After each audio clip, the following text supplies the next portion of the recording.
Welcome back to Fantasy Football Friday, but today's a Thursday. It doesn't matter. Today we're going to be talking about tight ends, who I think you should start, who I think you should sit, defenses, who I think you should start, who I think you should sit for Week 7 in the NFL. You ready? So let's first talk about the tight ends I believe you should start. Number one on my list, Heath Miller. Last week, 2 receptions, 50 yards, 1 touchdown. With Big Ben back, look for Roethlisberger to look for his tight end a little more often this game. Especially with defenses now taking away the deep threat of the surging Mike Wallace. Expect for a lot of passes to come to Heath Miller on some drag routes. I think they're going to spread him out a little bit more. You're going to see a lot of Heath Miller this week. For you guys that are in those PPR leagues, I'm thinking 5 receptions, 80 to 90 yards, 1, maybe 2 touchdowns this week. Good week for a tight end, especially for Heath Miller. Good tight end to start. Second is Brent Celek. Again, with Deshaun Jackson being gone from the Philadelphia Eagles, look for Tennessee to basically take away the deep threat and the big play ability of Jeremy Maclin. You're going to see a lot of blitzing. You're going to see a lot of disguising in the secondary. So with Kolb having to get that ball out rather quickly this week, and especially with Tennessee leading the league in sacks, look for Celek to be as hot, 5 and ins, 5 and outs. It's going to be a lot of quick throws. He's going to have his receptions up this week, a lot more than 4 last week. I think he's going to be in the 6, 7 range, maybe 6, about 70 to 80 yards, 1 touchdown. Real good start this week. Last but not least, Tony Moeaki of the Kansas City Chiefs. I believe Matt Castle is going to have an extremely big day, probably his big day thus far this year against Jacksonville. And with that being said, Moeaki's going to be a recipient of Castle's big day. I believe he's going to have 2 touchdowns. Maybe not so many grabs because, again, the majority of his grabs will come in the red zone. But expect him to cross that goal line. For you guys that are in those PPR leagues, I do apologize, but I'm thinking he's going to only have 3, maybe 4 receptions, 40 to 50 yards, but they will give you a touchdown or 2 this week. Those are the 3 tight ends I believe you should start. Now let me tell you about the tight ends I think you should sit. First being Marcedes Lewis of the Jacksonville Jaguars. 4 receptions, 39 yards, no touchdowns last week against Tennessee on the Monday night game. Other than Maurice Jones-Drew, Lewis is the most reliable receiver that the Jacksonville Jaguars has. Excellent blocker, so expect him to stay in a little bit more this week. Kansas City's going to load up the box. They're going to make Maurice Jones-Drew run the ball. I'm thinking that's going to be the game plan of Del Rio. Do expect him to be targeted in the red zone. However, with Lewis being the only receiving option outside of Maurice Jones-Drew, expect him to be game plan for by the Kansas City Chiefs. Expect him to be neutralized and possibly even taken out of the game. I'm thinking same production that he just had against Monday night, 4 receptions, 39 to 40 yards, maybe even 50 yards. Possibly this week, 1 touchdown. But honestly, I don't really see it being any more than what he's already produced thus far this season. Second, and this second one was a real tough one for me. I'll be real honest with you. But Zach Miller of the Oakland Raiders, last week, 2 receptions, 48 yards, no touchdown. With Campbell possibly having the worst game of his career, this Oakland offense is going nowhere and in very, very fast. Look for Denver to take away McFadden and Bush combination very early. Also, they're definitely going to take away Zach Miller, who's currently leading the team in targets, receptions, and in touchdowns. Too much disarray at the quarterback position. It's Gronkowski one week. It's Campbell. We don't know, and so that's going to come at the behest of Zach Miller, who's really going to suffer this week in production numbers. Expect Oakland to run the ball, being that Denver is ranked 25th against the run, giving up almost 128 yards a game. So Campbell or Gronkowski, who's ever in the backfield, will be handing the ball off to Bush and McFadden. Expect Miller to get out on patterns, but I honestly don't think he's going to have a big week this week. This is just my opinion. Last but not least, another tight end to sit down will be Kellen Winslow. Last week, 7 receptions, 43 yards, no touchdown. Through 5 games, Winslow is second on the team in receptions, second on the team in targets, but he has 0 touchdowns. It's not all his fault. Josh Freeman doesn't have enough time in the pocket with defenses getting after him. This week will be no different, especially against the St. Louis team who's coming off a big win against San Diego. I expect Freeman to be on his back a lot this week. Expect to see a lot of pressure, a lot of errant balls. Just expect the Rams to really get after him, thus limiting his big target in Kellen Winslow. Kellen Winslow's production won't be 7 to 43.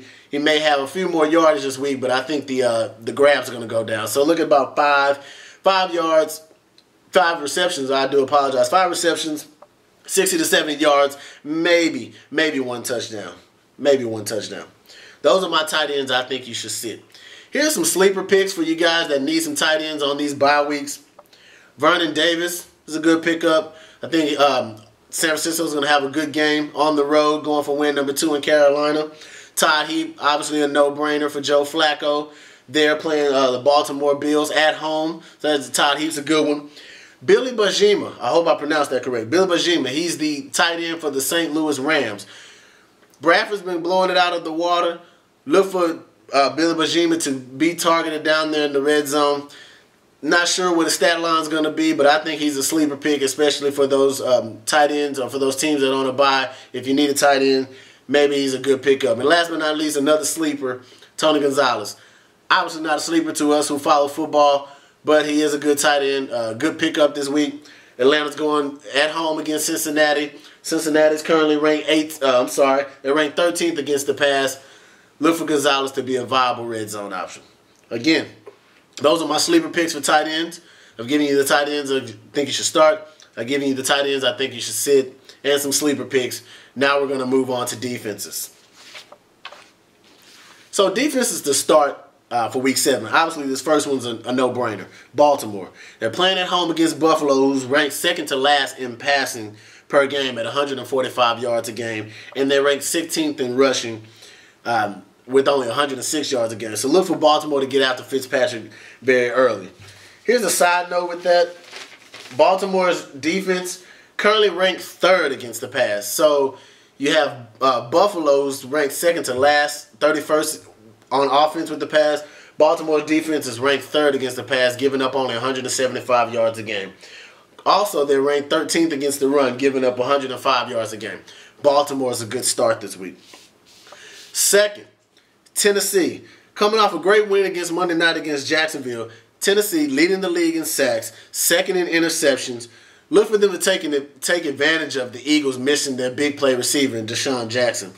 Also, they're going to get after Kolb, again, who's not Michael Vick, who's nursing that rib injury. Kolb is not that mobile. So, again, look for that front four to be after Kolb very early and often on this game. You're definitely going to see some sacks. You may even see a few turnovers from Kolb, be it in the passing game or maybe just a fumble.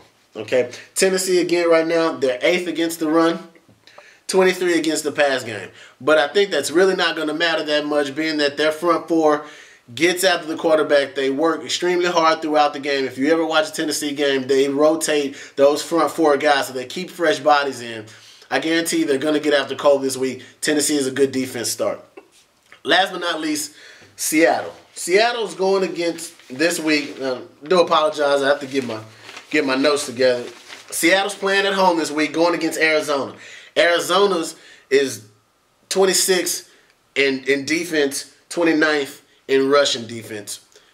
I believe Arizona is going to have a terrible game. Seattle currently right now is second in the league in rush defense at 70 yards a game. Look for them to neutralize Beanie Wells and or Tim Hightower and forcing Max Hall to throw the ball. Simple game plan. Pete Carroll will be putting a lot of pressure on Max Hall to beat the Seahawks with his arm. Also, here's a tidbit for you. Seahawks defense is currently ranked in the top 10 in giveaway takeaway with +8. Those are the defense I think you should start this week. Let me tell you the defense I think you should sit down this week. Number 1, New England. I know they just came off a hard-fought win against Baltimore, but this weekend they're facing Phillip Rivers and the number 1 passing offense in the league. Yes, I understand he's missing Antonio Gates. Malcolm Floyd is still coming back from that hamstring injury. But Phillip Rivers has found confidence in Patrick Creighton and Buster Davis. I don't think he's going to slow down that much. Phillip Rivers is going to throw the ball. Look for Ryan Matthews to mix in the run a little bit, but Rivers is going to get his stats. New England is currently ranked 29th against the pass, giving up almost 275 yards a game. San Diego, again, like I stated earlier, is leading the league in passing yardage with 316.2 yards a game. Don't expect that to change this week, especially with New England's young secondary. Second defense I think you should sit down this week. Washington. Washington is on the road, and they're at the bottom of the league in both passing yards and rushing yards. 298 passing yards a game, 122 rushing yards a game is what they're giving up. I expect Chicago to bounce back from that tough loss against Seattle. Expect Washington to have a tough time again picking their poison. Again, they're obviously last and almost last in both rush and pass defense. They load up the box to stop Forte. You're going to see Cutler go to the air. They try to neutralize Cutler. Expect Cutler to turn the ball off and turn around and hand the ball off, rather, to Forte. Look for Washington to have a very tough time this week on the road against Chicago. Last but not least, the third defense I believe you should sit down this week is Miami. I expect Miami to have a tough time against an inspired Steelers team now that they have Big Ben back. Miami will be lulled to sleep with Mendenhall in the run, and that will keep that secondary honest in the passing game. So look for Big Ben to have a big day through the air, and Mendenhall will cross the goal line 1 or 2 times during the game. I don't think it's going to be a good game for Miami at home. Now, currently, let me get my notes together, y'all.